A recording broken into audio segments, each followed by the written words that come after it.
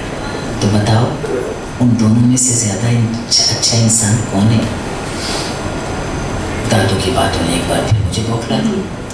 مجھے اس بات کی دھنسی لگ گئی کہ دادو کی انہی کی پڑھی کتابوں سے ان کو مات دینی چاہیے، کیونکہ نہ تو میں خوارزم کے استاد کی منطق سے قائل کر سکتا ہوں اور نہ میں اپنی محدود معلومات سے. نہ میرے پاس لفظوں کی طاقت ہے، نہ دادو جیسی دلیلیں اور فلسفے. مجھے صرف ایک راستہ نظر آیا، دادو کی لائبریری کا راستہ، جہاں سے کوئی نکتہ یا دلیل لا کر میں دادو کو اپنی باتوں کی طرف مائل کر سکتا تھا، کیونکہ دادو صرف ان کتابوں کے علم کو ہی اپنا سب کچھ سمجھتے تھے۔ یوں میں نے کتابوں کے مطالعے کا راستہ اختیار کیا اور میں رات رات بھر دادو کی کتابیں پڑھتا رہتا اور اپنے حق میں ملنے والے دلائل دیتا رہتا۔ بس یہیں سے مجھ میں تبدیلی کے سفر کا آغاز ہوا، مگر یہ عجیب تبدیلی تھی۔ کتابیں پڑھتے پڑھتے مجھے استاد محترم کی بہت سی باتوں پر تعجب اور حیرت ہونا شروع ہو گئی، اور خوارزم کے استاد کی بہت سی باتیں بالکل غلط محسوس ہونے لگی۔ پہلے جو باتیں میں معقول وجہ نہ ہونے کی وجہ سے مان لیا کرتا تھا، ان پر مجھے شک ہونے لگا۔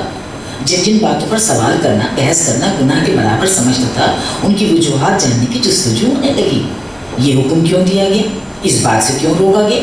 صحیح اور غلط کا فیصلہ کرنے کا، خود کو اختیار دینے کی خواہش جاگنے لگی، اور مجھے اپنی اس تبدیلی سے خوف آ رہا تھا۔ پھر استاد محترم کا یہ قول بار بار کتابوں سے دور کرنے کی ترغیب دیتا کہ فضول کتابیں دل کو زنگآلود کر دیتی ہیں، مگر میں غیر محسوس طور پر ان کتابوں کا اسیر ہونا شروع ہو گیا۔ حماد بولے جا رہا تھا اور علی بلغیرت سے اپنے بدلے ہوئے دوست کی داستان سن رہا تھا۔ مگر دادو نے مجھے بتایا کہ ہمارا دین بندوں کے حقوق پر کوئی سمجھوتا نہیں کرتا۔ اگر اللہ کی عبادت میں کمی رہ جائے تو معافی مانگنے پر اللہ معاف کر دے گا۔ مگر دادو، کچھ خاص لمحوں میں دعائیں قبول ہوتی ہیں، جیسے شب قدر میں خاص وقت میں معافیاں قبول ہو جاتی ہیں۔ ہاں، خاص وقت، خاص لمحوں کی اپنی جگہ اہمیت ہے، مگر یہ ہمارے دین کے مزاج کے مطابق نہیں ہے بیٹا کہ آپ مخلوق کے حقوق مار کر چند لمحوں کی دعاؤں سے سزا کو جزا سے بدلوا لیں۔ جو لوگ یہ کہتے ہیں کہ وہ کسی ایک لمحے کی عبادت سے دوسروں کے حقوق مارنے کا حق حاصل کر سکتے ہیں، تو وہ دین کے روح کو سمجھ ہی نہیں پاتے۔ بے گناہ اور معصوم لوگوں کی جان لے کر جنت میں کوئی نہیں جا سکتا، وہاں جانے کا کوئی شارٹ کٹ نہیں ہے۔ دادو کی باتیں مجھے دور لے جا رہی تھیں، وہ کبھی داستان گو بن جاتے، کبھی تاریخ کے استاد، اور کبھی علم کا دانش کدا، تو کبھی آئینہ گر۔ میں جتنا دادو کی اور ان کی کتابی باتوں پر غور کرتا، خوارزم کے استاد کا غیولہ اتنا ہی ڈولتا نظر آتا۔ کیا دادو ٹھیک کہتے کہ کسی انسان کو نقصان پہنچانا بندوں کے حقوق مارنے کی بدترین قسم ہو؟ مگر جو لوگ دین کو نقصان پہنچائیں، فضول اور بےہودہ کاموں پر اکسائیں، ایسے لوگوں کے ساتھ کیا رویہ اپنانا چاہیے؟ کیا انہیں ان کے حال پر چھوڑ دینا چاہیے؟ میرا دماغ معاول ہونے لگتا۔ جس دین میں کسی کے لیے مسکرا دینا بھی صدقہ ہے، وہ دین کسی بے گناہ کو تکلیف پہنچانے یا قتل کرنے پر جنت کا انعام کیسے دے سکتا ہے؟ دادو کی باتیں مجھے کشمکش میں مبتلا کیے رہی تھی۔ میں جتنا خود کو ٹٹولتا اتنا ہی الجھتا چلا جاتا۔ یہ میں کہاں آ گیا؟ میرے ذہن میں یہ موٹی سی بات کیوں نہیں آ رہی کہ ہمیں برائیوں کے خلاف جنگ کرنا ہے، اور ان باتوں سے برائیوں کے خلاف کچھ نہیں کیا جا سکتا۔ اس کے لیے دل سے برا سمجھنا یا زبان سے برا کہنا اور اختیار ہونے پر ہاتھ سے روکنے کا